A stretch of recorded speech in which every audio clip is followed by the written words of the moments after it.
Everyone welcome back to Rashmi tutorial. तो ethics and values रे आमे इंट्रोडक्शन क्लास आगु कर देथिले।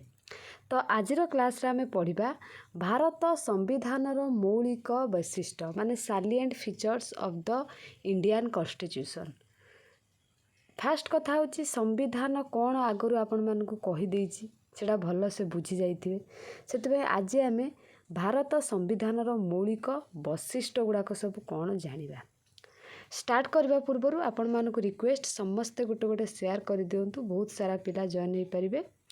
ता सहित जदि चैनल को आपण माने एबे भी नुआ विजिट करूछंती फटाफट सब्सक्राइब कर दिंतु आगो को ए टाइप रो क्लास रो नोटिफिकेशन पाइबा पे। भारतर संविधान कथा कहले संविधान गोटे राष्ट्रर मौलिक तथा सर्वश्रेष्ठ आईनी ग्रंथ अटे। शासन विधायक सभार प्रथम अधिवेशन तथा 1946 मसीहा डिसेम्बर 9 तारिख ठारू संविधान गृहीत हेबा दिन अर्थात 1949 मसीहा नवेम्बर 29 तारिख मध्य 2 वर्ष 11 मास 18 दिन कार्य करी भारत संविधान को प्रणयन कराई। आउ थोड़े भल से कौच बुझंतु।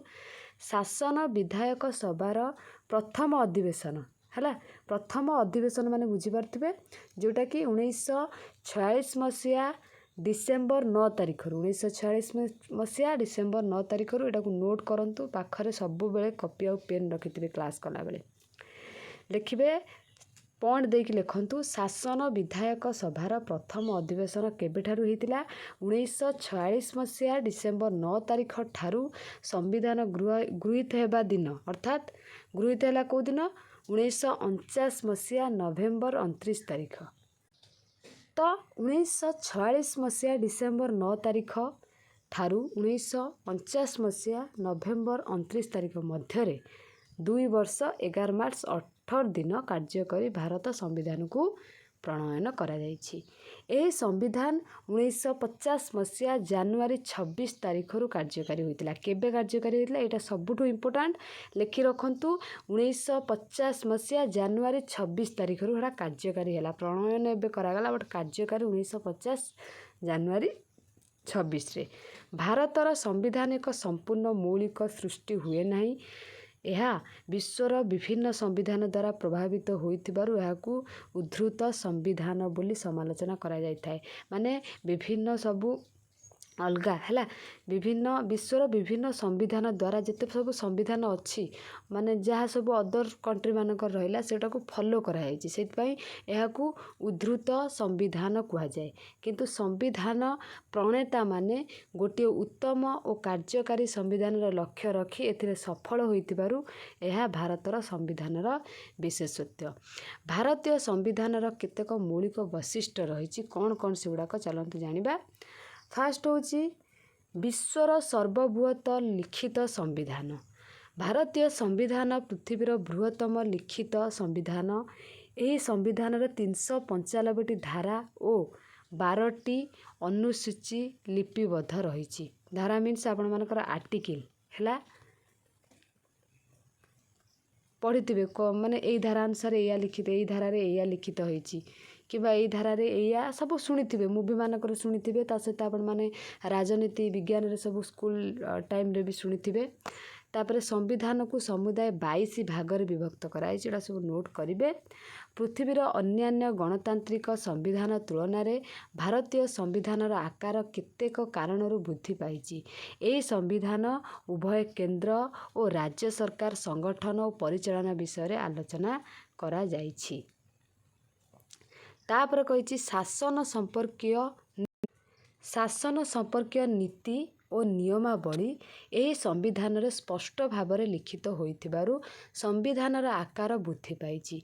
एतत् भिन्न जाति धर्म वर्ण निर्विशेष प्रत्येक नागरिक को स्वतंत्र सुविधा सुजोग प्रदान करने पाई संविधान विभिन्न पदक्षेप ग्रहण करछि। निर्देशमूलक राष्ट्रनीति मौलिक अधिकार जरूरी परिस्थिति केंद्र राज्य मध्य क्षमतार विभाजन और न्यायालय स्वाधीनता इत्यादि विषय उपरे पुंखानुपुख आलोचना हेबा द्वारा संविधानर आकार वृद्धि पाइछि। जातीय एकता ଓ ସଂହତିକୁ ସୁଦୃଢ଼ ରଖିବା ପାଇଁ ସମ୍ବିଧାନର ମାଧ୍ୟମରେ ଯେଉଁ ଆପ୍ରାଣ ଉଦ୍ୟମ କରିଛନ୍ତି ତାଦ୍ୱାରା ସମ୍ବିଧାନର କଳେବର ବୃଦ୍ଧି ପାଇଛି। ଏହି ସମ୍ବିଧାନ ସାଧାରଣ ଲୋକଙ୍କ ବୋଧଗମ୍ୟ ହେଉନଥିବାରୁ ଜେନିଙ୍ଗସ୍ ଏହାକୁ ଆଇନଜୀବୀଙ୍କ ଅମରାବତୀ ରୂପେ ଅଭିହିତ କରିଛନ୍ତି। Lawyers paradise. 2ରେ ଆସିଲା ମୁଖବନ୍ଧ। ମୁଖବନ୍ଧ ବା ପ୍ରସ୍ତାବନା ଭାରତୀୟ ସମ୍ବିଧାନର ଏକ ମୌଳିକ ଲକ୍ଷଣ ଅଟେ।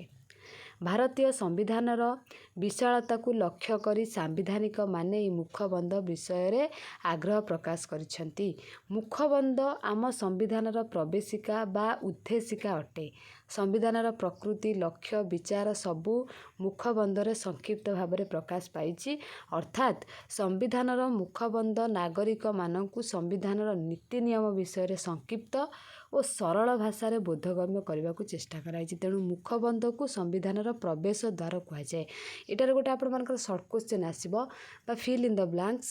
ମୁଖବନ୍ଧକୁ କ'ଣ କୁହାଯାଏ, ନହେଲେ କାହାକୁ ସମ୍ବିଧାନର ପ୍ରବେଶ ଦ୍ୱାର କୁହାଯାଏ? ବୁଝିପାରୁଛନ୍ତି କି? ଏହା ସମ୍ବିଧାନର ଆତ୍ମା ଅଟେ। ତା ସହିତ ଆତ୍ମା ବି ଆପଣମାନଙ୍କର କ୍ୱେଶ୍ଚନ୍ ପଚାରିପାରେ। ଏହା ରାଷ୍ଟ୍ରର ଭିତ୍ତି, ପ୍ରକୃତି ଓ ଲକ୍ଷ୍ୟକୁ ଦର୍ପଣ ଭଳି ପ୍ରତିଫଳିତ କରୁଛି। ତାପରେ ଆସିଲା 3 ନମ୍ବର ସଂସଦୀୟ ଶାସନ ବ୍ୟବସ୍ଥା। ସଂସଦୀୟ ଶାସନ ବ୍ୟବସ୍ଥା କଥା କହିଲେ ଭାରତୀୟ ସମ୍ବିଧାନ ବ୍ରିଟେନର ସଂସଦୀୟ ଶାସନ ପଦ୍ଧତି ଅନୁକରଣ କରିଛି। ମୁଁ ଯେଉଁ କହୁଥିଲି ଅଦର ସବୁ କଣ୍ଟ୍ରିମାନଙ୍କର, ସେମିତି ଭାରତୀୟ ସମ୍ବିଧାନ ବ୍ରିଟେନର ସଂସଦୀୟ ଶାସନ ପଦ୍ଧତିକୁ ଅନୁକରଣ କରିଛି। ତେଣୁ ଭାରତରେ ରାଷ୍ଟ୍ରପତି ନାମମାତ୍ର ଶାସକ, ମନ୍ତ୍ରିମଣ୍ଡଳ ଓ ପ୍ରଧାନମନ୍ତ୍ରୀ ବାସ୍ତବ ଶାସକ ରୂପେ କାର୍ଯ୍ୟ କରନ୍ତି। ରାଷ୍ଟ୍ରପତିଙ୍କ ନାମରେ ଶାସନ ପରିଚାଳିତ ହୁଏ, ମାତ୍ର ସେ ଶାସନ କରନ୍ତି ନାହିଁ। ମନ୍ତ୍ରୀମାନେ ଶାସନ କ୍ଷେତ୍ରରେ ପ୍ରତ୍ୟେକ କାର୍ଯ୍ୟ ପାଇଁ ବ୍ୟବସ୍ଥାପିକା ନିକଟରେ ଦାୟୀ ରହନ୍ତି। ସଂସଦୀୟ ସରକାରରେ ମନ୍ତ୍ରୀମାନେ ସହଯୋଗୀ ଭାବରେ ଶାସନ ପରିଚାଳନା କରିଥାନ୍ତି। ଏଠାରେ ବ୍ୟବସ୍ଥାପିକା ଓ ମନ୍ତ୍ରିମଣ୍ଡଳ ମଧ୍ୟରେ ସହଯୋଗ ଓ ସମନ୍ୱୟ ସ୍ଥାପିତ ହୋଇଥାଏ। ମନ୍ତ୍ରିମଣ୍ଡଳ ସଂସଦର ଆସ୍ଥାଭାଜନ ହୋଇଥିବା ଯାଏ ଦାୟିତ୍ୱରେ ରୁହେ। ତା ନହେଲେ ଅନାସ୍ଥା ପ୍ରସ୍ତାବ ମଧ୍ୟରେ ମନ୍ତ୍ରିମଣ୍ଡଳକୁ ବରଖାସ୍ତ କରିବା ଦାୟିତ୍ୱ ସଂସଦ ଉପଭୋଗ କରିଥାଏ। ସଂସଦ ଲୋକ ପ୍ରତିନିଧି ସଭା ହୋଇଥିବାରୁ ଏହା ଶାସନ ବ୍ୟବସ୍ଥାରେ ଅନ୍ୟାନ୍ୟ ବିଭାଗ ଅପେକ୍ଷା ଅଧିକ କ୍ଷମତା ଉପଭୋଗ କରିଥାଏ।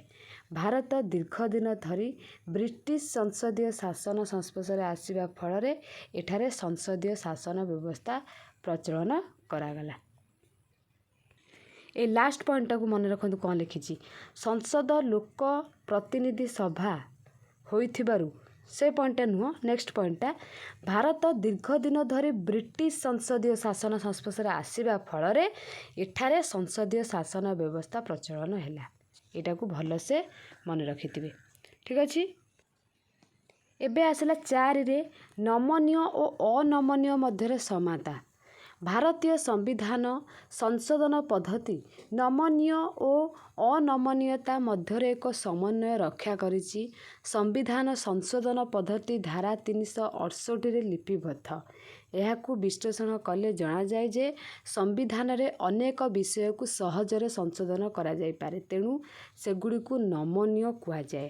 ଆଉ କେତେକ ବିଷୟ, ମୁଖ୍ୟତଃ ସଂଘୀୟ ବିଷୟଗୁଡ଼ିକ ବା ବିଷୟବସ୍ତୁଗୁଡ଼ିକ ସଂଶୋଧନ କରିବା ସହଜ ନୁହେଁ, କାରଣ ଏଥିପାଇଁ ସଂସଦର 2/3 ସମର୍ଥନ ବା 2/3 ସମର୍ଥନ ସହିତ ଅର୍ଦ୍ଧାଧିକ ରାଜ୍ୟ ବିଧାନମଣ୍ଡଳରେ ଅନୁମୋଦନ ଆବଶ୍ୟକତା ହୋଇଥାଏ। ତେଣୁ ଏଗୁଡ଼ିକ ଅନମନୀୟ ବିଷୟ କହନ୍ତି। ଏହାଛଡ଼ା ଅନ୍ୟାନ୍ୟ ସମସ୍ତ ବିଷୟକୁ ସଂସଦ 2/3 ସମର୍ଥନ କ୍ରମେ ଗୃହୀତ କଲେ ସମ୍ବିଧାନ ସଂଶୋଧନ ହୋଇଥାଏ। ଆଉ ଭାରତୀୟ ସମ୍ବିଧାନ ବ୍ରିଟେନ ଓ ଆମେରିକା ସମ୍ବିଧାନ ମଧ୍ୟରେ ଏକ ସମତା ରକ୍ଷା କରିଛି। ଭାରତୀୟ ସମ୍ବିଧାନ ସଂଶୋଧନ ପଦ୍ଧତିକୁ ଅନୁଧ୍ୟାନ କଲେ ଜଣାଯାଏ ଯେ ଏହା ନମନୀୟ ଅନମନୀୟ ମଧ୍ୟରେ ଏକ ଉତ୍ତମ ସନ୍ତୁଳନ ରକ୍ଷା କରିଛି। ଏଗୁଡ଼ାକ ବହୁତ ଇଜି ୱାର୍ଡ଼ରେ ଲେଖା ହେଇଛି, ତ ଆପଣମାନେ ଆରାମସେ ଏଗୁଡ଼ାକ ଲେଖିପାରିବେ। କିନ୍ତୁ ସବୁ ଯେଉଁଗୁଡ଼ାକ ପଏଣ୍ଟ ଗୁଡ଼ାକ ମୁଁ କହୁଛି ସେଗୁଡ଼ାକ ଟିକେ ଇମ୍ପୋର୍ଟାଣ୍ଟ ରହିଛି। ସେଗୁଡ଼ାକ ଆପଣମାନେ କପିରେ ଲେଖିଲେ ଯାହା ବି ସର୍ଟ କ୍ୱେଶ୍ଚନ୍ ଏକ୍ଜାମ୍ରେ ଆସିବ ଆପଣମାନେ ସେଗୁଡ଼ାକ ଲେଖିପାରିବେ। ପ୍ରାୟତଃ ଫିଲ୍ ଇନ୍ ଦ ବ୍ଲାଙ୍କ୍ସରେ ଆସିବ, ନହେଲେ 1 ୱାର୍ଡ଼ ବାଲା ଆସିବ। ତ ସେଥିପାଇଁ ଟିକେ ଧ୍ୟାନ ଦେବେ। ମୁଁ ଯେଉଁ ପଏଣ୍ଟ ଗୁଡ଼ାକ କହୁଛି, ସମ୍ବିଧାନ ସଂଶୋଧନ ପଦ୍ଧତି ଧାରା 368ରେ ଲିପିବଦ୍ଧ। ଏଇଟା ଯେମିତି ଗୋଟେ ଇମ୍ପୋର୍ଟାଣ୍ଟ ପଏଣ୍ଟ, ବୁଝିପାରୁଛନ୍ତି କି? ତା ସହିତ ଆଉ ଗୋଟେ ଇମ୍ପୋର୍ଟାଣ୍ଟ ପଏଣ୍ଟ ଏଥିରେ ହେଇପାରିବ କ'ଣ, ଭଲସେ ଦେଖନ୍ତୁ। ଏଇଠି संविधानर अनेक विषय को सहजरे संशोधन करा जाई पारे तेणु सेगुड़ी नमनीय कुहजाए। ये सबू पॉइंट गुड़ाक आपण मैंने लिखिबे तो सब नोट तो बनइबे बट एगुड़ाक अंडरलाइन करेंगे जोटा कि आपण मानकर सर्ट क्वेश्चन आसीबो।